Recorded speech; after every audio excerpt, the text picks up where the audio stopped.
Good morning, my brothers and sisters. I was tricked into Psalm 119. So I've been asking my friends what their favorite psalm is and doing this little series, the Psalms of my friends, and then endeavoring to give them some sort of treatment in this podcast. So the good news is that a dear sister pointed me to Psalm 119. Now I come at the Bible pretty simply. I open it up, I read it a bunch, and then I listen to what it's saying first, and then I listen to what it's saying to me, and then I make a podcast, and hopefully it's an encouragement to you. Now, nobody told me about the treasure that is Psalm 119.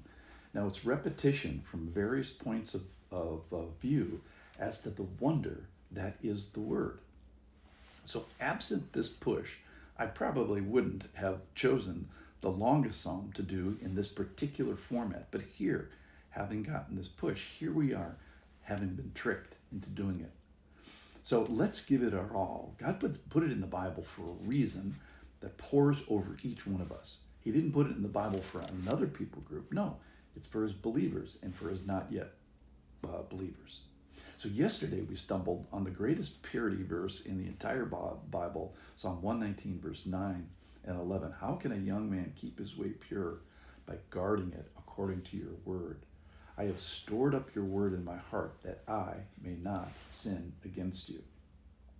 So the point there is you're going to struggle with porn unless you love something more. And you probably won't have purity until you love something more. And the conviction that you must have to want not to sin against you, the Lord. So why are we doing this? Well, we study your ways, God's ways, so that it can affect my ways. So Psalm 119 has this great structure with 22 stanzas, and each one has 8 verses.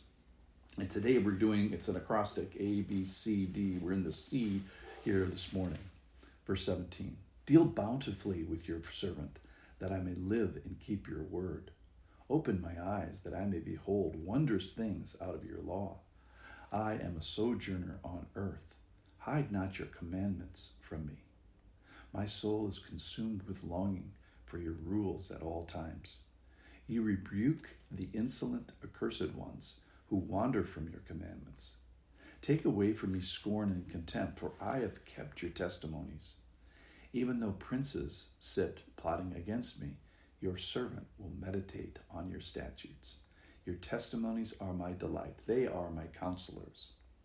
So the psalmist is saying, help me with this, Lord. Open my eyes that I can behold the wondrous things out of your law. Hide not your commandments from me. Give me some help in this. You favored me so much in dealing generously with me, your servant. And for me to live, he equates that with keeping your word. My soul is consumed with longing for this, and your testimonies are my delight, and they're my counselors. So even though I have enemies and things aren't perfect, I will meditate upon your statutes. So this is really what this podcast is about, which is using this tool of encouragement to get us all meditating on your word, pondering it for a few minutes, chewing on it, and then hopefully having a moment of regurgitation to ruminate on it later in the day and make it of some practical use as well. So let's do the next stanza. Let's do the ABCD stanza now, the Daleth stanza, verse 25. My soul clings to the dust. Give me life according to your word. When I told of my ways, you answered me. Teach me your statutes. Make me understand the way of your precepts, and I will meditate on your wondrous works. My soul melts away for sorrow. Strengthen me according to your word. Put false ways from me, and graciously teach me your law. I have chosen the way of faithfulness. I set your rules before me. I cling to your testimonies, O Lord. Let me not be put to shame. I will run in the way of your commandments when you enlarge my heart. So my question for you today is, does your soul melt away for sorrow? Is your soul clinging to the dust in a tough time? And why did my friend trick me into Psalm 119? Well, to sing with my great brothers and sisters who have gone before us, to the heroes who have had their souls melt away for sorrow And then what did they do? They gave effort to understand the way of your precepts. They gave time to meditate upon your wondrous works. They made effort to put false ways afar. They gave graciousness to be taught your law. They gave volition to choose the way of faithfulness. They gave tenacity to cling to your testimonies. And they gave wings to run in the way of your commandments. When? Well, Psalm 119 tells us that. Even when my soul melts away for sorrow.